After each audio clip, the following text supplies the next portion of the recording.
Alright y'all, here is video 3 of the series and a very highly requested tutorial. I am showing you how I get my winged eyeliner today, and just a couple of tricks to help it make easier for you is first off using some tape. Just make sure you place it on the back of your hand first to remove some of the stickiness before placing it under your eye because that's really sensitive skin. My next trick is to use a powder eyeshadow to start out with because it's so much easier to correct any mistakes or remove it or add to it with a powder versus going straight in with your gel. So I'm just dragging an angled brush right along that tape, and as I get closer to the outside of my eye, I'll move the brush farther onto the tape so that line is getting thinner on the outside, and then I just start dragging it in. And I'm not going to worry too much about getting it super tight in my lash line with the powder. I'm basically just drawing an outline for when I go back in with my gel. So I just keep dragging that in a little bit at a time until I get the thickness desired and until it's lining up properly from the inside to the out. But I always work from the outer corner in, and that's just a personal preference thing. Some people like to start in the center and then create their wing. Other people like to go from the inside all the way to the out. Just do whatever works best for you. But this powder trick, honestly, is like night and day for eyeliner. And I'll just quickly explain how I did the tape here. I placed it under my lower lashes, pointing out and upwards towards the outer corner of my eyebrow, so towards the tail end of my eyebrow.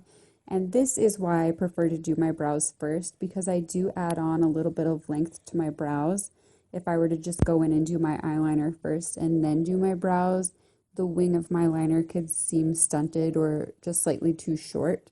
So that's why I prefer to put my brows on first before I do my eyeliner.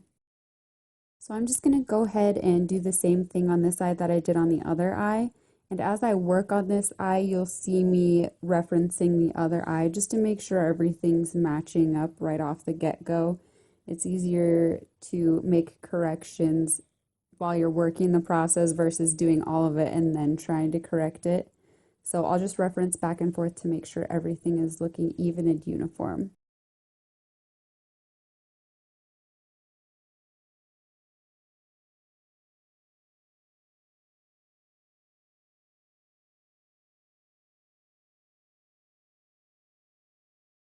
So once they're looking pretty even, I'll go ahead and pull the tape off. And you want to pull it off from the outside in.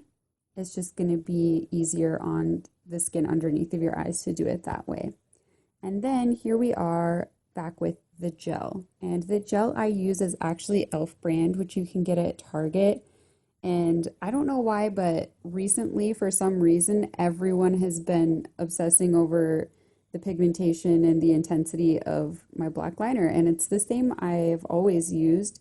And I've never had an issue with it. As soon as Younique comes out with a gel liner, I'm sure I'll be a diehard. But until then, I'm all about my $3 gel liner from e.l.f.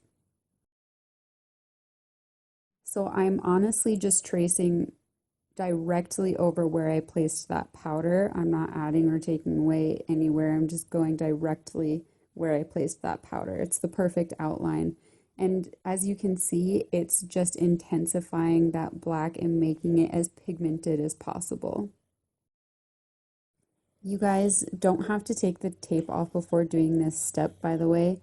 It actually is probably easier to just leave it on and do the gel, and then you get that super sharp, crisp line on the outside. But I've done it so many times, I just didn't even think to leave it on. I usually just freehand my eyeliner. But when you guys are starting out and trying to get the hang of it, just leave the tape on when you put the gel over the powder, and it will help keep it looking more perfect.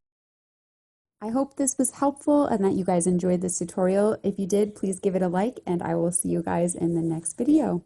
Bye.